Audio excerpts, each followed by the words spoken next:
Welcome to the Human Capital Innovations Podcast, your go-to source for personal, professional, and organizational growth and development.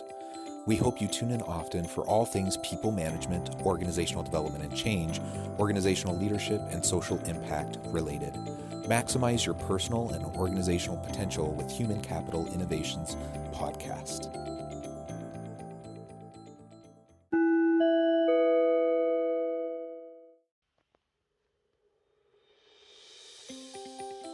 Welcome to the Human Capital Innovations Podcast. In this HCI podcast episode, I talk with Heather Vickery about fostering a culture of gratitude in the workplace.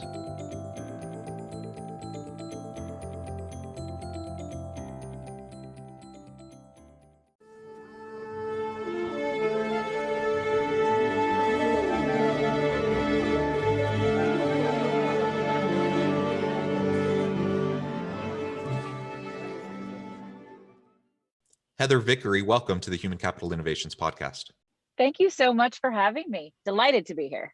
Yeah, I'm excited to have this conversation, and we're going to be focusing on a topic that is near and dear to my heart, and one that I know you focus a lot of your time and energy on, and that is fostering gratitude. And I want us to focus specifically on fostering a culture of gratitude within the workplace, because I think among all the many things leaders can do to try to effectively lead their people, one thing that is super straightforward and easy, but often gets overlooked, is just being genuinely showing genuine gratitude to your people and creating an environment where they can show gratitude to each other. And it's just so uplifting when we can do that. Yet we often kind of end up devolving into fear tactics and pressure tactics and micromanaging and like all these things that leaders end up doing instead, even though they do appreciate their people and they do have things that they could share in terms of genuine gratitude and that positive feedback that would help people improve their performance. So I think as we dive on into the conversation, we'll be able to explore that more together. I did want to share Heather's bio with everybody. Heather Vickery is an award-winning business owner and global leader with over 20 years as an entrepreneur. She leverages her entrepreneurial skills and expertise to coach individuals towards greater personal and professional fulfillment by helping them leverage their fear into intentional bravery. Heather says, when we choose bravely on purpose, we choose bigger, have bigger successes, and it's contagious. As celebrated public speaker, Heather inspires audiences and empowers attendees with the tools they need to live bold and successful lives through creating balance, time management, mindfulness, as well as countless systems, strategies, and boundaries. Heather is a single mom of 4 girls who left a decade-long marriage and came out personally and professionally. She's the author of Gratitude Journal, Shift Your Focus and Grow Gratitude, a gratitude journal for kids and families. Heather is also the host and executive producer of the Brave Files podcast. Heather, you do so many really cool things. It's a pleasure to have you.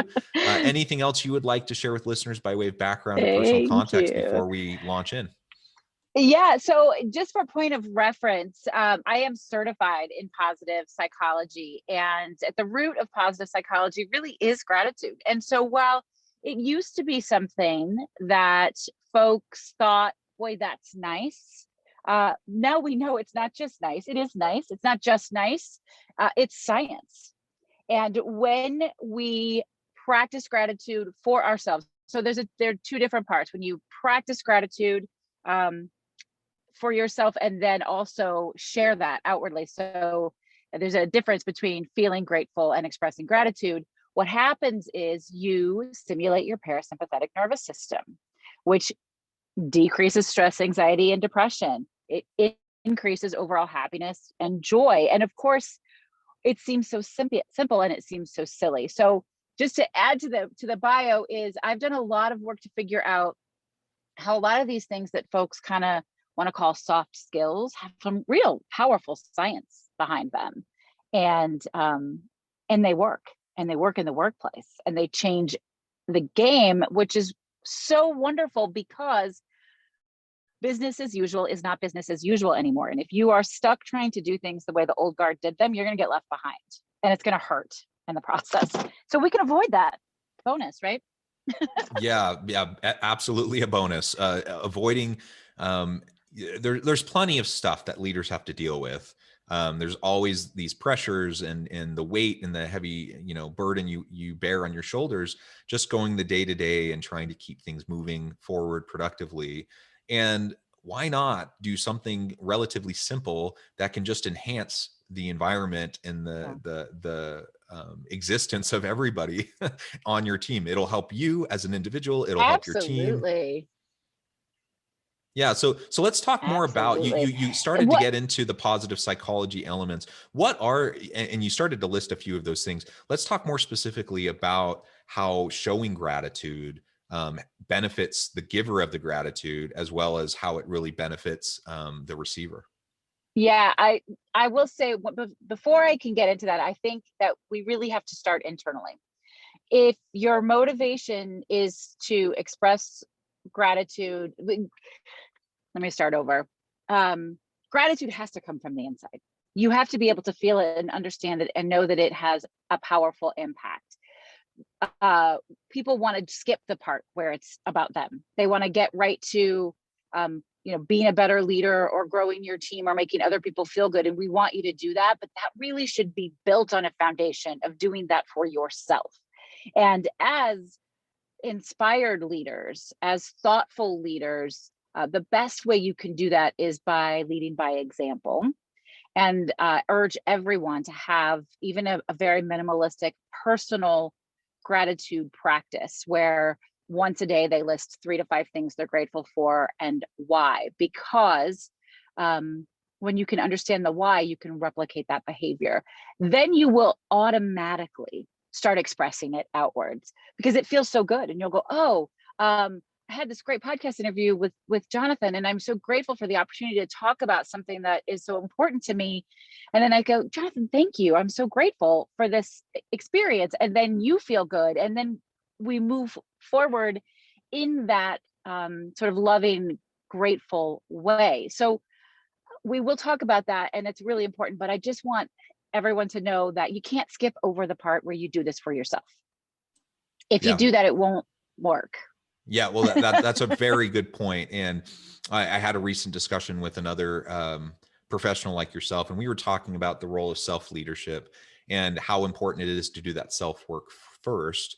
Not that you have to wait to like completely arrive at, No, they but can be congruent for it sure. it can Yeah, be congruent and happen simultaneously, but you do need to spend that time and focus on what's happening within yourself if you want it to come across as authentic and genuine with the people that you're trying to lead and serve.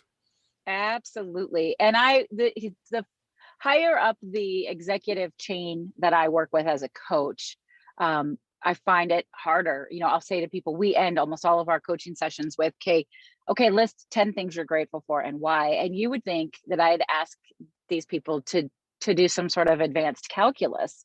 And I can't. And I said, listen, if you can't come up with 10 things you're grateful for, we've got bigger problems than what you walked in the room to talk about.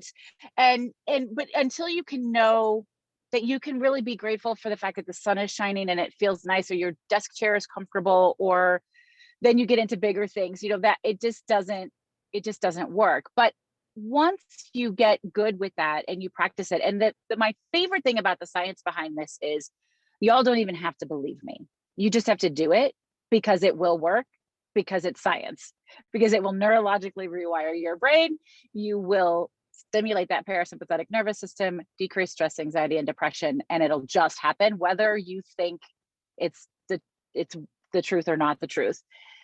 And so then here's what happens when, and I was actually an 11-year-old girl that sent me down this training, this course of study for myself. I'd written Shift Your Focus, which was a gratitude journal for professional adults. And I had so many parents asking me to do something for kids and families. So I wrote Grow Grateful, and I did a lot of research, and I have quotes in both books. I have entrepreneurial quotes in the adult book, and I have kids quotes in the kids and family book.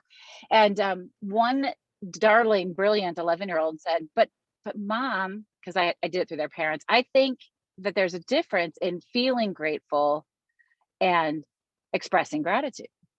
Well, of course, she's right. And we don't always think about that. And so what happens when we express gratitude outwardly towards others is we shift the energy. in the space. And we shift the energy in our connection and communication, because all of a sudden, somebody on the other end feels seen and heard and valued. And we know that people work much, much harder for someone that sees them, hears them, and values them, right? So all of a sudden, you are building a culture of people who are committed to showing up in the best version of themselves and working really hard to be part of a healthy, successful, thriving team, because they matter in the team.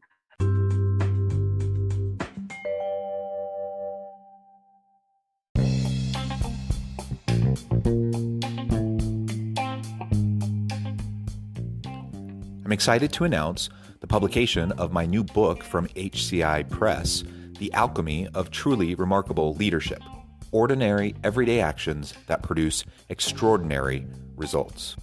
Consider how the nature of work has shifted over the past 50 years. With increased globalization, rapid technological advancement, and the shift in economic composition, the average job of today looks very different than the average job of 50 years ago. What will the jobs and organizations of tomorrow look like? Moreover, what does this all mean for organizational leaders? What are the core competencies and capabilities of organizations and their leadership that are prepared for continued disruption and geopolitical and socioeconomic shifts? Regardless of what the future holds, increasingly, leaders need to be socially minded, data-driven, decisive, champions of talent, and disruptors of the traditional notions of leadership, teams, organizations, and work. The Alchemy of Truly Remarkable Leadership will help you to explore your own leadership competencies and capabilities and consider ways to apply and implement them into your workplace and personal life.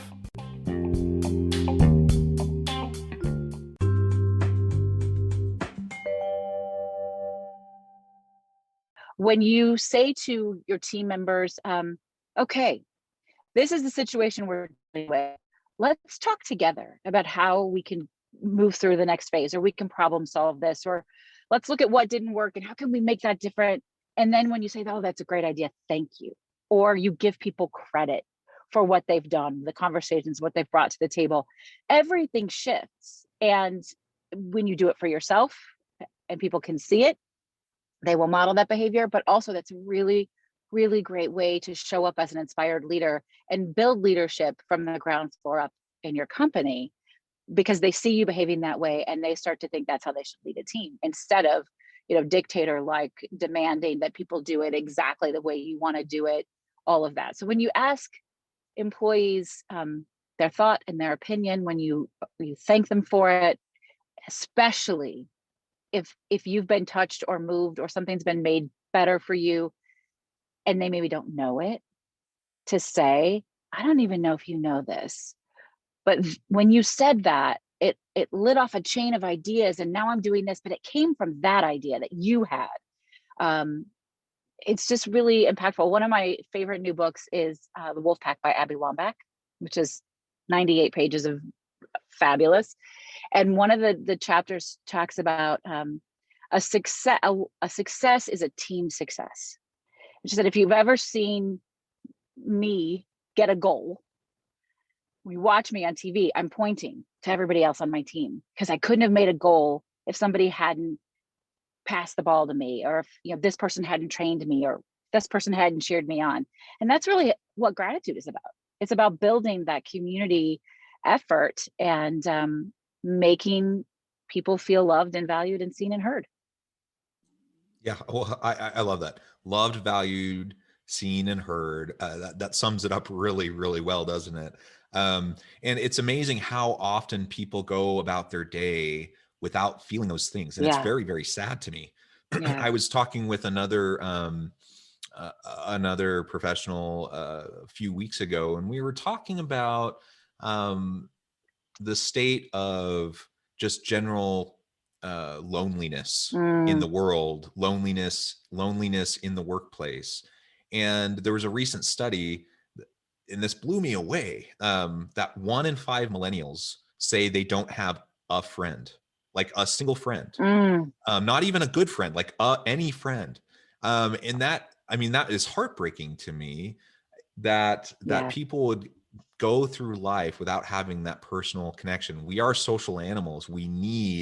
absolutely. We need people to be able to thrive. Even if you're introverted, you still need your core group, right, of people. Absolutely. I call it a personal And board of directors, and everybody should have one. yes, Yeah. yes, absolutely. And so, when I think about this, and I think how heartbreaking that is, one of the most simple things that we can do as leaders is to create a psychologically safe place amongst our people in our team. They don't need to be best friends with each other, but they should be able to feel like it's a safe place where they can be their authentic self and that people Absolutely. genuinely care about them and that people appreciate them. They're loved, they're valued, they're appreciated, they have an opportunity to contribute in meaningful ways. Yeah. And oh my goodness, the impact that can have for that individual is going to be huge, not to mention the impact it's going to have for your team, and you're just going to be way more productive and Yeah. create cooler stuff. Yeah. I have an entire corporate program that I teach that's called the empowerment program, where it's authentic leadership from the ground floor up, but it's based on showing up authentically and vulnerably in the workplace, asking for what you want, setting boundaries. But it's all about um, there are no safe places. There are only safe people. And when you show up authentically and vulnerably, you present yourself as a safe person, and people then feel like they're part of something bigger. And the fact of the matter is, when we do that, not only do we have happier, healthier coworkers and employees, they stay longer. Retention is better. Their customer service skills are better. We all make more money. Like, all of these things are a result of abundance leadership instead of fear-based leadership. We don't come from a place of scarcity, come from a place of possibility. One of my favorite things to have any client, but particularly executives, do with their team is to say, what is possible if today? And that really can stem beautifully from gratitude, because you start to imagine more possibility. um, the more you see it, the more you have of it to see. Yeah, and it really does start to grow exponentially. It starts to build upon itself, and you start to notice things that previously you just didn't even notice. You just would walk through your day, Yeah. and you bear the weight of your day and the messiness and the complexities of life, and just how stuff can wear you down. And it's just so freeing to be able to start to notice all these beautiful moments, and the simple little pleasures that can come into life as we're able to like sit with ourselves and to notice those It things. it really is freeing. It's a perfect word choice. I urge people, if you have team meetings, to start off your team meetings with a conversation about wins and gratitude. Before you get into any of the meat of any of the work stuff, have them go around the room and say, please share a win and something you're grateful for. And it will shift the energy and the focus of your entire meeting. And you will walk out with happier, more energetic people with better ideas, ready to go after things. Don't wait until a lot of people will do it at the end, but really I urge you to do it at the beginning, because that creates the energy that you want for a successful meeting. Yeah, well, I love that. I noticed we're getting close to the end of our time together, but I thought maybe in addition to that tip, that's a fantastic tip. Any other like one or two things that you would suggest to anyone listening today, like that you can go and just start doing immediately that can start to have an impact? Yeah, there are a couple things that I find really. First of all, start a gratitude practice in any way that you want. You can grab my journal, you can use a blank journal, you can keep it on your phone. There are apps. The key is that it must be written down. There's something that happens. It can't just be in your mind, because there's something that transpires physiologically when it comes out of us. And tap into why. So I'm grateful for this because of X.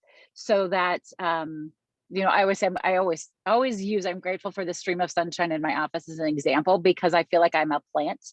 And when I sit in that sun, I feel like I'm growing. I can literally feel myself growing, which is such a silly example, but it just shows you that you can literally be grateful for anything. Cap your gratitude in positive. I have a client once who we were doing the gratitude at the end of her session, and she said, "Well, I'm grateful that the plane I was on yesterday didn't crash, and I'm grateful that my plants weren't dead." And I was like, "Wait a minute, hold on a second. Like, doesn't that feel so heavy to be grateful in the negative? How would it feel to say, I'm grateful that my flight was safe. I'm grateful that my plants are alive." So think about your word choice. Word choice really, really, really matters. But the other thing that people don't think of is gratitude is a really great way to get unstuck, to shake things up. If you find yourself feeling frustrated or angry or banging your head against the wall, stop what you're doing, take a couple steps back, take a couple deep breaths, and then look around you and say out loud 5 things that you're grateful for that you can see, touch, taste, smell, hear, feel, anything, could be anything. And then take a couple more deep breaths and then go back to it. And you will see that your perspective on it shifts. You can find gratitude at any time in any way, and it will shift your focus. That's why I named my book that. So try those things. Perfect. Perfect. Well, Heather, it has been a real pleasure having you on the show today. Before we close, I did want to give you a chance to share with listeners how they can get connected with you, find out more about your work, and then just give us the final word. Absolutely. So I'm super easy to find. My website is vickeryandco.com. I'm on all of the social media platforms at Vickery and Co. And if you're curious to be part of a collective of people who are sort of looking to lean into their brave, I have the Facebook collective, which is called the Brave on Purpose Collective.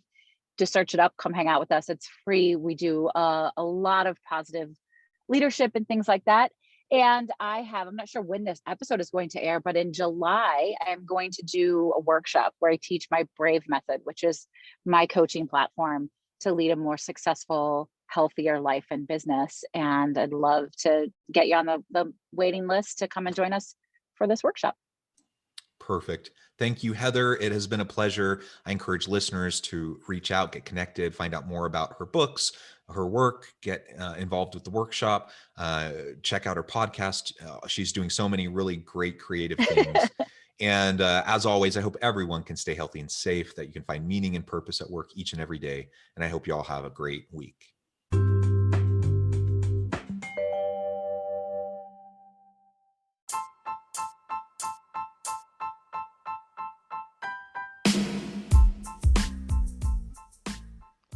We are excited about the launch of HCI's new magazine, Human Capital Leadership. Human Capital Leadership is a free, interactive e-magazine designed to help individuals, leaders, and organizations find innovative approaches to maximize their human capital potential. We will be publishing issues quarterly in August, November, February, and May. Check out the first issue and let us know what you think.